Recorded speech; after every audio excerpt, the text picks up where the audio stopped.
सामने रखा। एक तरह से सबका स्वागत करती है साकी बाला, अज्ञ विज्ञ में क्या है अंतर हो जाने पर मतवाला। रंग राव में भेद हुआ है कभी नहीं मदिरालय में, साम्यवाद की प्रथम प्रचारक है यह मेरी मधुशाला।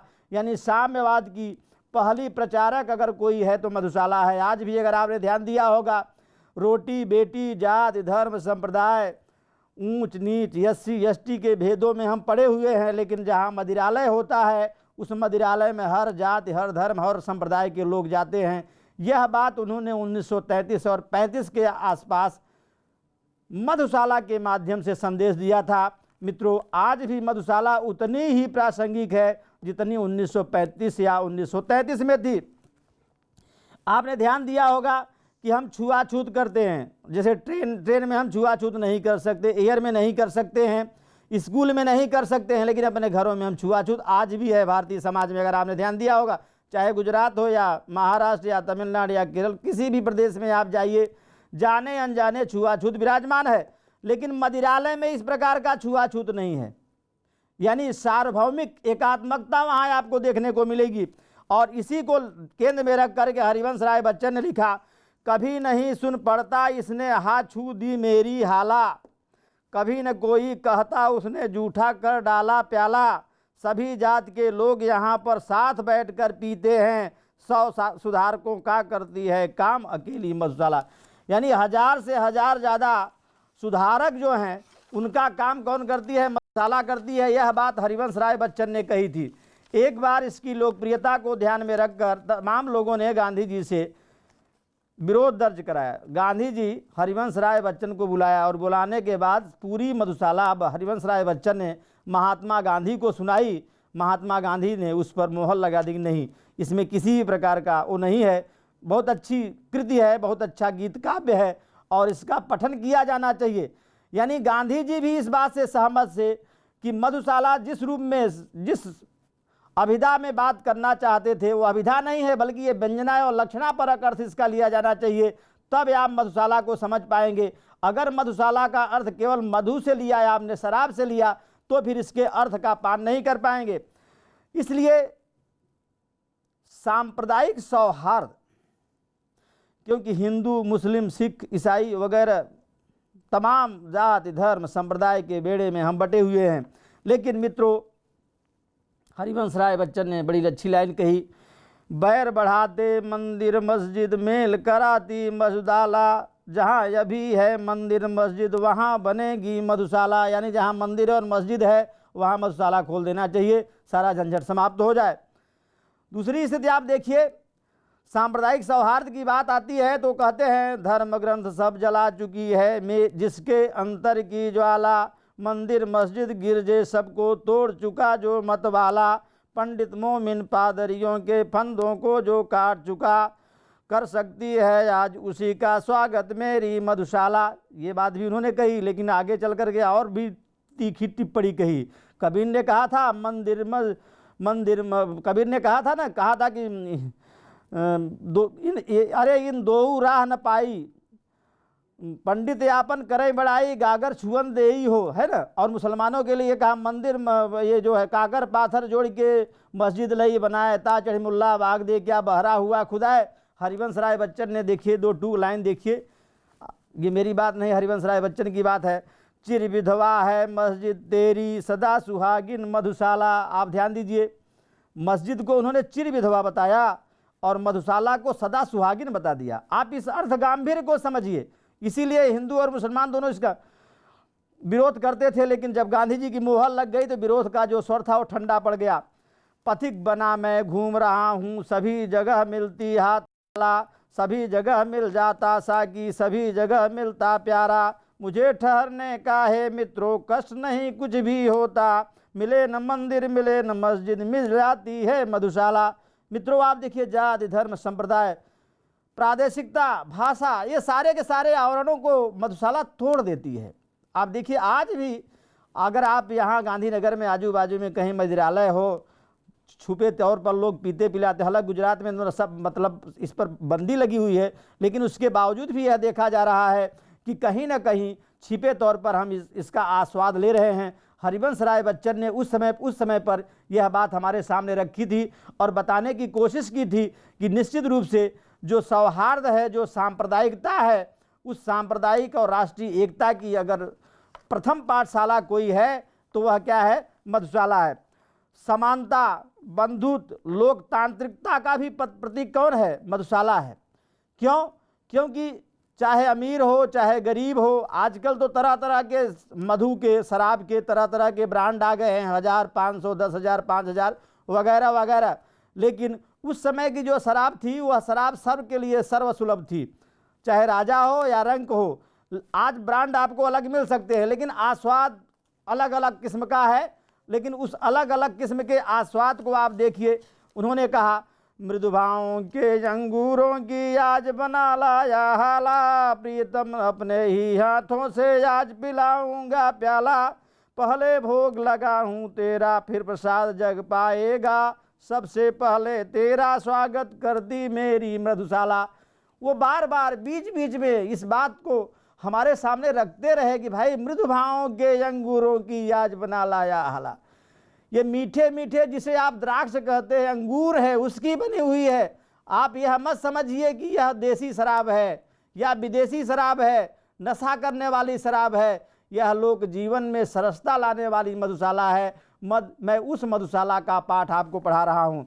लेकिन आप जानते हैं लोग कहते कुछ है करते कुछ है। हरिवंश राय बच्चन का कथनी और करनी में भेद ज़्यादा नहीं था।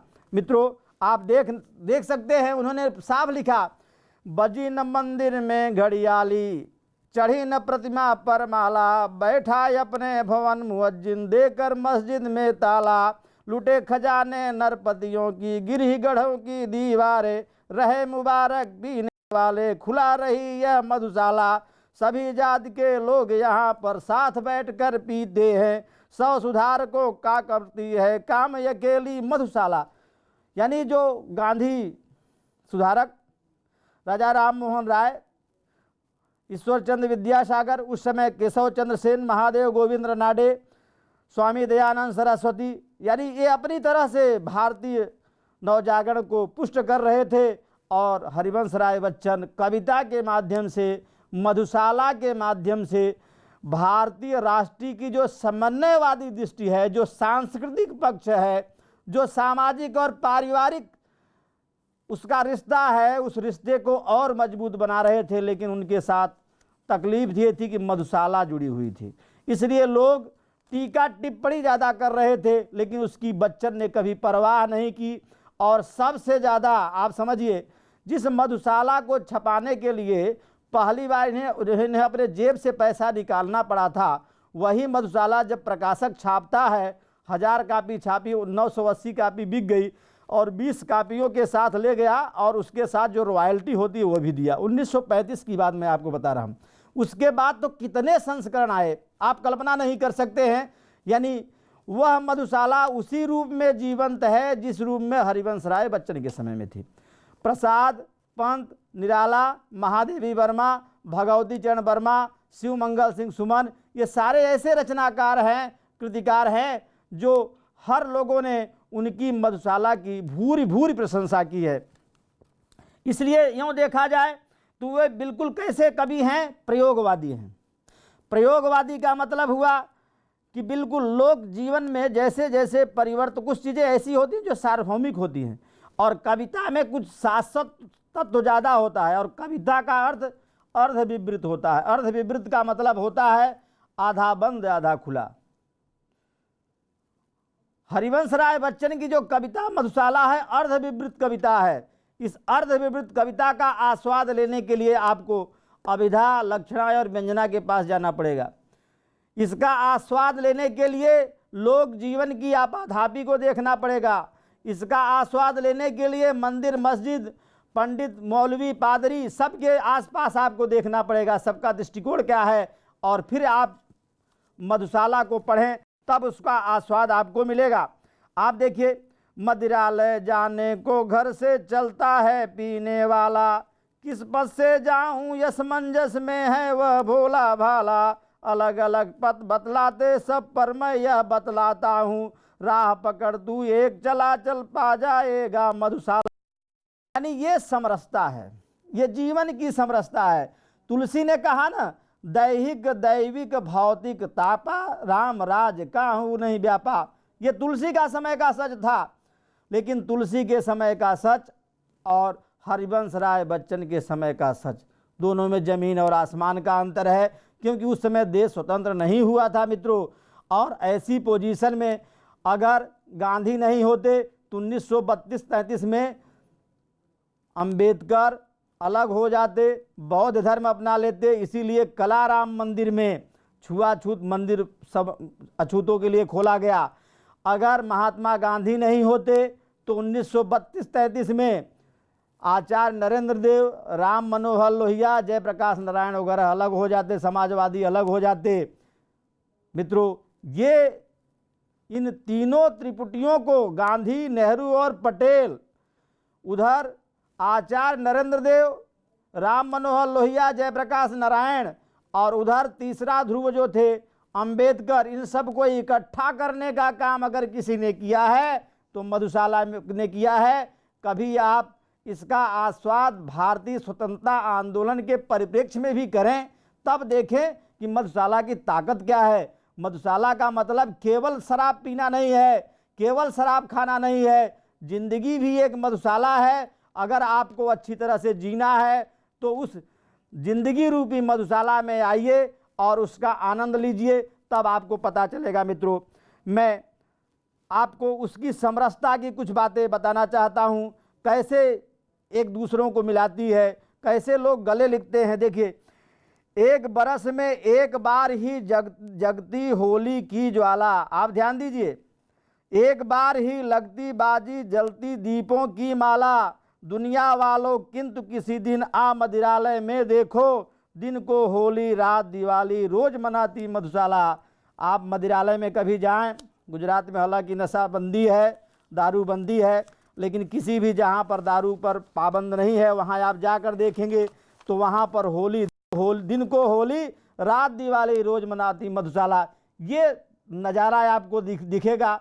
हालांकि आज जैसा गुजरात में है आप देख ही रहे हैं, उसके बारे में मैं ज़्यादातर कह नहीं पा रहा हूँ, लेकिन इतना तो मैं अवश्य कह रहा हूँ कि निश्चित रूप से बंधुत्व, समानता, समरसता, सांस्कृतिक संपन्नता का एक नया अध्याय लेकर के मधुशाला हमारे सामने आई है। उसका आस्वाद हमें इस रूप में करना चाहिए।